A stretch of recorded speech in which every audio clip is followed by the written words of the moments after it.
2 months पहले मैंने एक प्रोजेक्ट बनाया था। क्या नाम था उसका? क्योंकि उसने कोड दिया है, कंसेप्ट तो एक्सप्लेन नहीं की। अरे ये प्रोजेक्ट मैंने लिखा था। So, hello everyone, welcome back. This is fasttracknishant. Well, in this video, we will be talking about which mistakes those beginners do in their initial stage of coding. Means जब वो coding start कर रहे होते हैं, वो क्या क्या mistakes करते हैं। Well, मैं आपको बता दूं कि जो मिस्टेक्स होते हैं वो प्रोफेशनल्स भी कर देते हैं, बट मेजरली जो बिगिनर्स होते हैं उन्हें लैक ऑफ गाइडेंस की वजह से वो बहुत सारी मिस्टेक कर जाते हैं। और नया नया जोश होता है कि हम रिसेंटली कॉलेज में एडमिट हुए, हम ये टेक्नोलॉजी पढ़ेंगे, ये प्रोग्राम लैंग्वेज करेंगे, ये करेंगे, गूगल में प्लेसमेंट लेंगे, तो उसके चलते बहुत सारी मिस्टेक्स हो ही जाती। Then I will discuss those mistakes in this video. So without wasting time, let's start the video.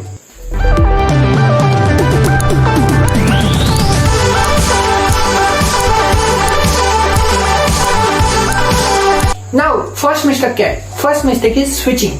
What is switching?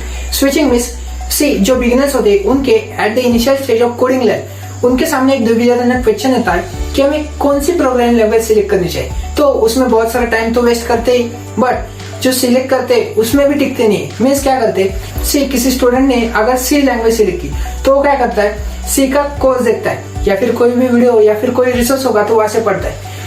उसका नया नया जोश होता है, वो 10 डेज का रहता है। उसके बाद उसे वो लैंग्वेज बोर लगने लगती है, उसे कुछ समझ में नहीं आता कि अभी क्या करना चाहिए। सो वो क्या करता है, शिफ्ट करता है अदर प्रोग्रामिंग में। फॉर से उसने पाइथन शिफ्ट की, तो पाइथन में भी सिमिलर होता है। पहले अच्छी लगती है क्योंकि वो नई होती, उसके बाद सिमिलर 10 डेज के बाद वो अदर शिफ्ट कर जाता है। इसे कहते हैं स्विचिंग। तो आपको अवॉइड करना है, किसी भी एक प्रोग्राम लैंग्वेज पे स्टक रहना है, क्योंकि जो प्रोग्राम लैंग्वेज के मेजरली जो कंसेप्ट होते हैं वो सभी में सेम होते हैं, बट सिंटैक्स अलग होता है और कुछ डिफरेंट नए कंसेप्ट आते हैं, वो हमें पढ़ने होते हैं। सो आपको ये स्विचिंग अवॉइड करने एक प्रोग्राम लैंग्वेज पे स्टिक रहना है। उससे पहले मैं आपको डेफिनेशन बताता हूँ कि उनके पर्सपेक्टिव से स्टूडेंट्स की वो क्या समझते हैं कि कोई भी प्रोग्रामिंग लैंग्वेज कब कंप्लीट होती है। तो उन्हें क्या लगता है कि हमने इनपुट लेना है, हेलो वर्ड प्रिंट करना, if else statement, loops, switch case statement and some conditions और सम न्यू कंसेप्ट, वो पढ़ लिए तो खत्म प्रोग्रामिंग लैंग्वेज, या फिर उसके सीमा समाप्त। अब चलते हैं दूसरी प्रोग्रामिंग लैंग्वेज पे। ये मिस्टेक बहुत सारे सीनियर्स भी करते हैं। मेरे कुछ फ्रेंड्स है वो भी ऐसे मिस्टेक करते हैं। मैंने उनसे पूछा कि अभी क्या करें, तो बोलते हम पाइथन करें, और मैंने पूछा कि नेक्स्ट क्या है, सो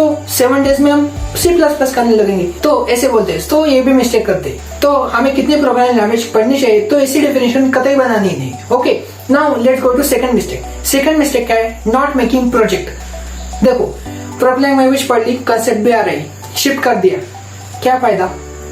फर्स्ट जो आ रही थी वो कुछ दिनों में भूल जाओगे। सो आपको ऐसे नहीं होने देना। आपको अगर आपने किसी प्रोग्रामिंग लैंग्वेज की या फिर कोई भी टेक्नोलॉजी हो सकती है, अगर आपने उसके कंसेप्ट स्टडी किए तो आपको इम्प्लीमेंट करना है। मीन्स उसके प्रॉब्लम सॉल्व करने या फिर उससे रिलेटेड प्रोजेक्ट्स करने, जिससे कि आपकी कंसेप्ट और भी क्लियर होगी और बहुत सारी नई टेक्नोलॉजी और नए हिडन ट्रिक्स और बहुत सारे हिडन कंसेप्ट होते हैं वो भी आपके सामने आएंगे। Second mistake what, not doing project. आपको प्रोजेक्ट करने। Okay, now let's go to third mistake. What is third mistake?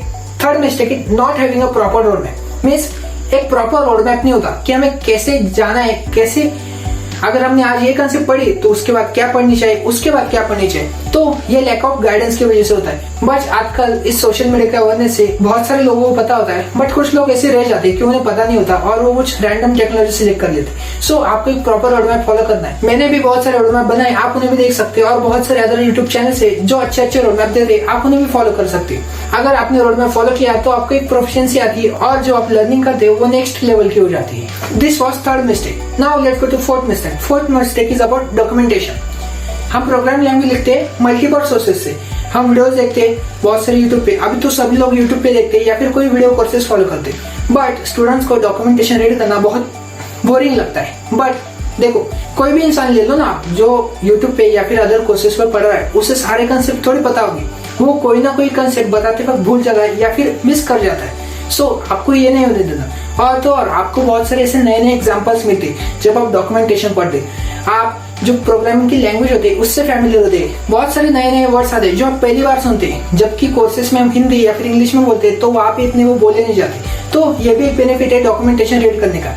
So I must suggest you have to read documentation while you are learning in language. So this was fourth mistake. What is fifth mistake? Fifth mistake is not having a backup. Means am I talking about backup plan? No, मैं किस बारे में बात कर रहा हूँ? Code के बारे में। जो आप कोड स्टोर करते हैं, जहाँ पे आपका फोल्डर बना होता है, वहां पे आप कोडिंग की प्रैक्टिस करते, उसे आप बैकअप ही नहीं करते। देखो, कोडिंग के फोल्डर की साइज ज्यादा नहीं होती उसे आपको बैकअप करना चाहिए, क्योंकि वो सारी प्रोग्रेस आपकी हार्ड डिस्क या फिर आपका पेन ड्राइव या फिर आप जहाँ पे भी स्टोर कर दे वो कभी भी करप्ट हो सकता है या फिर लॉस्ट हो सकता है। सो आपकी पूरी मेहनत वेस्ट चली जाएगी, आपने जो नए नए प्रोडक्ट किए होंगे वो सारे वेस्ट चले जाएंगे। सो उसके लिए आपको क्या करना है, उन्हें बैकअप करना है। आप कहाँ पे ब्लॉग कर सकते हैं, ब्लॉग पेज बना सकते हैं या फिर और मोस्ट प्रिफरेबल गिटअप होता है, वहां पे आप उसे पोस्ट कर दीजिए। Now let's talk about 7 mistake. 7 mistake not taking notes. हम नोट्स नहीं लेते, बहुत सारे वीडियोस देखते हैं, सोर्स कोड मिलता है, बट जो सोर्स कोड होता है वो काफी नहीं होता, क्योंकि उसने कोड दिया है, कंसेप्ट तो एक्सप्लेन की, हम कंसेप्ट भूल जाते हैं। सो एज अ बिगिनर और as a professional you have to always take notes of the program language और whatever technology you are studying about. So ये भी मिस्टेक है, ये बहुत सारे लोग करते हैं। Next mistake is not teaching others, कि हम दूसरे लोगों को नहीं पढ़ाते, क्योंकि देखो ये फैक्ट है, जब हम खुद पढ़ते और कुछ दूसरे को पढ़ाते तो हमारी कंसेप्ट और क्लियर होती है।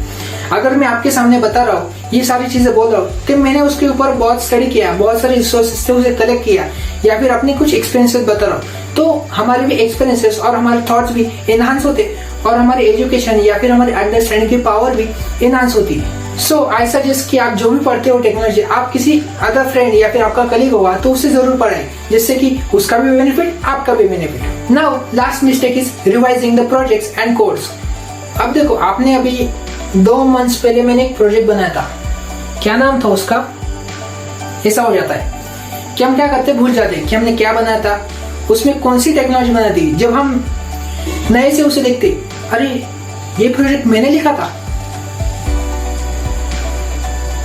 ये ऐसा हो जाता है। सो आपको क्या करना है, आपको रेगुलरली रिवाइज करते रहना है कि हमने क्या प्रोजेक्ट बनाया, उसमें क्या टेक्नोलॉजी यूज की, कैसी लाइब्रेरी यूज की, कौन सा फंक्शन यूज किया है, कैसे कैसे चंक्स होते हैं। रेगुलरली आप देखेंगे तो आपको किसी भी एक प्रोग्राम को पढ़ने में या फिर आपको प्रोजेक्ट को ओवरलुक करने में ज्यादा समय लगेगा, क्योंकि वो आपने खुद तैयार किया है ना। So as per me, these are the mistakes who generally beginners do in their coding life. Also, these mistakes are done by the professional also. अगर कोई मिस्टेक स्किप हो गई या फिर आपका कोई सजेशन होगा तो जरूर कमेंट सेक्शन में बताइए। सो अगर आपको ये वीडियो अच्छी लगी तो इस वीडियो को जल्दी से लाइक कीजिए और चैनल को सब्सक्राइब करके बेल नोटिफिकेशन ऑन कर दीजिए, जिससे कि आने वाली ऐसी इंटरेस्टिंग वीडियो आपसे मिस ना हो जाए। सो इस वीडियो में इतना ही। See you in the next video.